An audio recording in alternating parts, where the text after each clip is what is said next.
Hello everyone, welcome back to our class that is elite learning point. और आज मैं आप सभी को स्टार्ट करवाने जा रही हूँ स्पॉट द एरर, जिसमें हम 10 एरर सॉल्व करते हुए उनके बीच के कॉन्सेप्ट को भी समझेंगे। तो जो पहला है वो है the candidate lakhs an experience otherwise he is well qualified.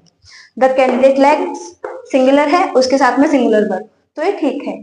An experience, experience एक एब्स्ट्रैक्ट नाउन है, इसका मतलब ये एक फीलिंग है जिसके आगे हम कोई आर्टिकल का यूज नहीं कर सकते हैं, इसीलिए यहां पर आना चाहिए the candidate lacks experience otherwise he is well qualified. Second में I would like saying a big thank you to everyone who has helped to make our wedding such a special occasion. इसमें जब हम पहला वाला stanza पढ़ते हैं उसमें है आई वुड लाइक सेइंग, ये फ्रेज गलत है, इसकी जगह पे आएगा आई वुड लाइक टू से। लाइक टू से और वांट टू दोनों का मीनिंग सेम होता है, इसीलिए यहाँ पर आई would like to say a big thank you to everyone who has helped to make our wedding such a special occasion. Next one, she had a dream in which scared monster were chasing her. इसमें आप सभी को पहले वाले में error लग सकती है, दैट इज शी हैड। यहाँ पर दो बार हैड का यूज क्यों हो रहा है, तो मैं आपको बता दूं, ये हैड हेल्पिंग वर्ब का काम कर रही है, जबकि ये वाली हैड वर्ब का काम कर रही है। यहाँ पे ड्रीम ऑब्जेक्ट है, ड्रीम आना उसको बोलते हैं had a dream. For example I had a dream last night, तो यहाँ पे हैड वर्ब है, इसीलिए यहाँ पर दो बार हैड आ रहे हैं और इस पोर्शन में कोई भी गलती नहीं है। इन which scared monster, scared monster का मीनिंग होता है डरे हुए मॉन्स्टर, बट मॉन्स्टर डरे हुए नहीं होंगे, मॉन्स्टर डरावने होंगे।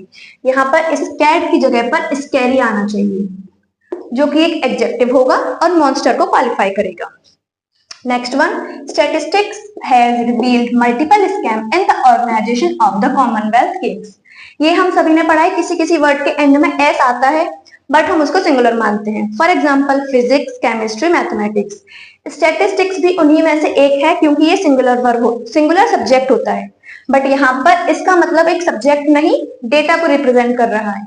जब हमने पूरा डेटा कलेक्ट किया हुआ है उसके ग्रुप को हम बोल रहे हैं स्टैटिस्टिक्स, इसीलिए यहाँ पर हैज नहीं हैव आएगा। फिर है fifth question, that is Romi and Saumya sit beside each other in the orchestra's first violin session. Romi and Saumya दो लोग हैं, प्लूरल सब्जेक्ट इसीलिए प्लूरल वर्ब। इसके बाद beside, beside और besides दो प्रोनाउन होते हैं।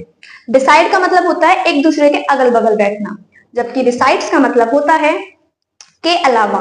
जैसे कि I like T besides coffee, coffee के अलावा मुझे चाय भी पसंद है।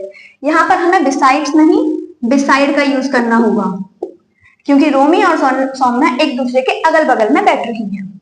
इसके बाद आया sixth one, the company would have survived if there have not been a recession. If आ रहा है, इसका मतलब हमें पता है कि ये एक कंडीशनल सेंटेंस है।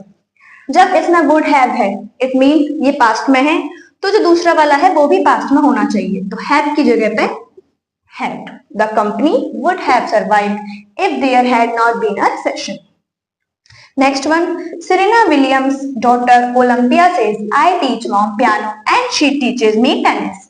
इस क्वेश्चन में अगर हम यहाँ पर ध्यान से देखें, विलियम्स नेम के एंड में एस आ रहा है, साथ में एपोस्ट्रोफी एस आ रहा है, लेकिन रूल के अकॉर्डिंग अगर किसी नाम के एंड में एस आ रहा है तो हम सिर्फ एपोस्ट्रोफी लगा के छोड़ देंगे और साथ में एस का यूज नहीं करेंगे, इसीलिए यहाँ पर ये एस नहीं आना चाहिए। फिर ये होगा Serena Williams daughter Olympia says I teach mom piano and she teaches me tennis.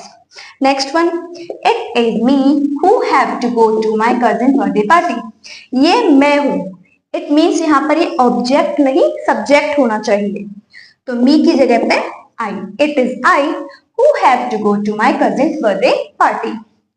Next one, there is barely enough ground space to fit a bed in this room. अब इस क्वेश्चन में हम एक बेड को एक room में fit कर रहे हैं, तो क्या रूम के अंदर ग्राउंड होता है? नहीं, रूम के अंदर फ्लोर होता है। ग्राउंड का मतलब होता है अर्थ का कोई भी पार्ट, बट अगर हम किसी रूम के अंदर की बात कर रहे हैं तो यहाँ पे हम वर्ड का यूज करेंगे that is floor. There is barely enough floor space to fit in a bed in this room. The last one, in the recently concluded Paris Agreement, India will agree to reduce its carbon emission. Recently जो Paris agreement conclude हुआ है उसमें India ने agree किया अपने carbon emission को कम करने के लिए। जब एक सेंटेंस इसमें पास्ट में है तो दूसरा फ्यूचर में नहीं हो सकता। यहाँ पे आएगा इंडिया अग्रीड। जो रिसेंटली पेरिस एग्रीमेंट हुआ है उसमें इंडिया ने अग्री किया है to reduce its carbon emission. तो ये थे हमारे 10 एरर स्पॉट जिसके थ्रू मैंने आपको कुछ कॉन्सेप्ट भी बताए हैं। ऐसे ही और वीडियो देखते रहने के लिए फॉलो कीजिए and also give me feedbacks. Thank you.